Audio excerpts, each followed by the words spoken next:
ಗೃಹಲಕ್ಷ್ಮಿ ಯೋಜನೆಯಲ್ಲಿ ಬಂದ ಹಣದಿಂದ ಇಲ್ಲೊಬ್ಬ ಮಹಿಳೆ ತನ್ನ ಗಂಡನ ಕಣ್ಣಿನ ಆಪರೇಷನ್ ಮಾಡಿಸಿದ್ದಾರೆ. ಮೊನ್ನೆ ಯಾರೋ ಮಹಿಳೆಯೊಬ್ಬರು ಹೋಳಿಗೆ ಊಟ ಹಾಕ್ಸಿದ್ರು ಊರಿಗೆಲ್ಲ, ಇದೇ ಗೃಹಲಕ್ಷ್ಮಿ ಹಣದಿಂದ. ಈಗ ಕಣ್ಣಿನ ಆಪರೇಷನ್, ಗಂಡ ಚಂದ್ರಶೇಖರ್ಗೆ ಕಣ್ಣಿನ ಆಪರೇಷನ್ನ ಮಾಡಿಸಿದ್ದಾರೆ. ಪತ್ನಿ ಅನಿತಾ ಬಡ ಕುಟುಂಬ, ಗೃಹಲಕ್ಷ್ಮಿಯ 18,000 ಜೊತೆಗೆ ತನ್ನ ಹತ್ರ ಇದ್ದ 10,000 ಸೇರಿಸಿ 28,000 ಮಾಡಿ ಕಣ್ಣು ಆಪರೇಷನ್ ಮಾಡಿಸಿದ್ದಾರೆ. ಬೆಳಗಾವಿಯ ಅನಗೋಳದ ನಿವಾಸಿ ಅನಿತಾ ವಿಡಿಯೋ ಮಾಡಿ ಸಿಎಂ ಮತ್ತು ಸಚಿವೆ ಲಕ್ಷ್ಮೀ ಹೆಬ್ಬಾಳ್ಕರ್ಗೆ ಧನ್ಯವಾದವನ್ನು ಕೂಡ ಅವರು ತಿಳಿಸಿದ್ದಾರೆ.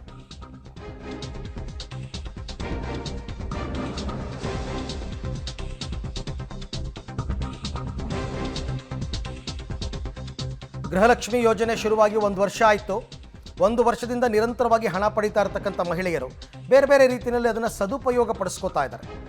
ಅದನ್ನು ಕೂಡಿಟ್ಕೊಂಡು ಮೊನ್ನೆ ಯಾರೋ ಇಡೀ ಊರಿಗೆ ಹೋಳಿಗೆ ಊಟ ಹಾಕ್ಸಿದ್ರು. ಇಲ್ಲೊಬ್ಬರು ತನ್ನ ಗಂಡನಿಗೆ ಕಣ್ಣಿನ ಆಪರೇಷನನ್ನು ಮಾಡಿಸಿದಾರಂತೆ.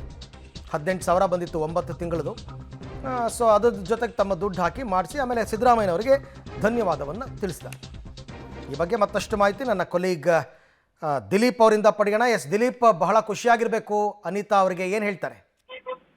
ಹೌದು ಅರವಿಂದ್, ಈ ಒಂದಿಷ್ಟು BPL ಕುಟುಂಬಗಳಿಗೆ ಏನು ಈ ಒಂದಿಷ್ಟು ಹಣ ಹೋಗ್ತಾ ಇರುವಂತದ್ದು ಬಹಳ ಖುಷಿ ಆಗ್ತಿರೋದು. ಯಾಕಂದ್ರೆ ಬೆಳಗಾವಿಯ ಅನಗೋಳದ ಅನಿತಾ ಏನಿದ್ರೆ ಚಂದ್ರಶೇಖರ್ ಬಡಗೇರ್ ಅಂತಕ್ಕಂಥ ಗಂಡ ಅವರನ್ನ ಒಂದಿಷ್ಟು ಕಣ್ಣಿನ ಆಪರೇಷನ್ ಪರೆ ಬರ್ಬೇಕಾಗಿತ್ತು. ಆದ್ರೆ 25-30 ಸಾವಿರ ಖರ್ಚಾಗತ್ತೆ ಇದ್ರು. ಆದ್ರೆ ಈ ಒಂದು ಏನು ಹಣ ಗೃಹಲಕ್ಷ್ಮಿ ಹಣ ಬಂದಿತ್ತು 18,000 ರೂಪಾಯಿ, ಅದ್ರ ಜೊತೆಗೆ ಏನಂತ ಚಂದ ಕೂಡಿಟ್ಟ ಹಣ ಸೇರಿ 25,000ದಿಂದ ಒಂದು ಆಪರೇಷನ್ ಮಾಡಿಸಿ ಗಂಡನಿಗೆ ಮತ್ತೆ ದೃಷ್ಟಿ ಕ್ಲಿಯರ್ ಮಾಡಿ ಕೊಟ್ಟಿರುವಂತದ್ದು ಬಹಳಷ್ಟು ಖುಷಿ ಇದೆ. ಮತ್ತೆ ಗೃಹಲಕ್ಷ್ಮಿ ವಿಚಾರದಲ್ಲಿ ಸರ್ಕಾರಕ್ಕೆ, ಮುಖ್ಯಮಂತ್ರಿಗಳೇ ಮತ್ತು ಸಂಬಂಧಪಟ್ಟ ಸಚಿವರಾದಂತಹ ಲಕ್ಷ್ಮೀ ಹೆಬ್ಬಾಳ್ಕರ್ಗೆ ಧನ್ಯವಾದ ತಿಳಿಸಿರುವಂತದ್ದು.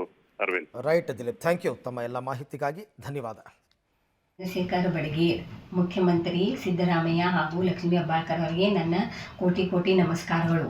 ಹಾಗೂ ನಿಮ್ಮ ಗೃಹಲಕ್ಷ್ಮಿ ಹಣದಿಂದ ನಮಗೆ ಬಹಳ ಉಪಯೋಗ ಆಗಿದೆ. ನಮ್ಮ ಮನೆಯವರದು ಕಣ್ಣಿನ ಆಪರೇಷನ್ ಮಾಡಿದ್ದೇನೆ.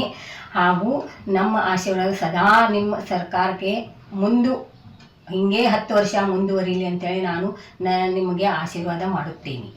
ಚಂದ್ರಶೇಖರ್ ಬಡಗೇರ್, ಮುಖ್ಯಮಂತ್ರಿ ಸಿದ್ದರಾಮಯ್ಯ ಹಾಗೂ ಲಕ್ಷ್ಮೀ ಹೆಬ್ಬಾಳ್ಕರ್ ಅವರಿಗೆ ನನ್ನ ಕೋಟಿ ಕೋಟಿ ನಮಸ್ಕಾರಗಳು.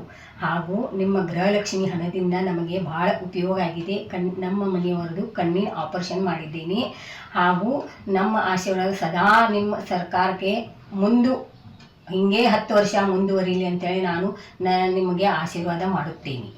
ಸೊ ಹೀಗೆ ಗೃಹಲಕ್ಷ್ಮಿ ಹಣವನ್ನು ಸುಮ್ಮನೆ ಖರ್ಚು ಮಾಡದೆ ಕೆಲವರು, ಎಲ್ಲರೂ ಅಲ್ಲ, ಕೆಲವರು ಯಾವುದಾದ್ರೂ ಉಪಯೋಗಕ್ಕೆ ಬರುವಂತಹ ಕೆಲಸಗಳಿಗೆ ವಿನಿಯೋಗ ಮಾಡಿಸ್ಕೊಂಡು ಅದರ ಮುಖಾಂತರ ಸಿದ್ದರಾಮಯ್ಯನವರಿಗೆ ಮತ್ತು ಇಲಾಖೆಯ ಸಚಿವೆಗೆ ಧನ್ಯವಾದಗಳನ್ನು ಅರ್ಪಿಸ್ತಾ ಇರ್ತಕ್ಕಂಥದ್ದು ಇತ್ತೀಚಿನ ದಿನಗಳಲ್ಲಿ ಒಂದೊಂದಾಗಿ ಹೊರಗೆ ಬರ್ತಾ ಇದೆ.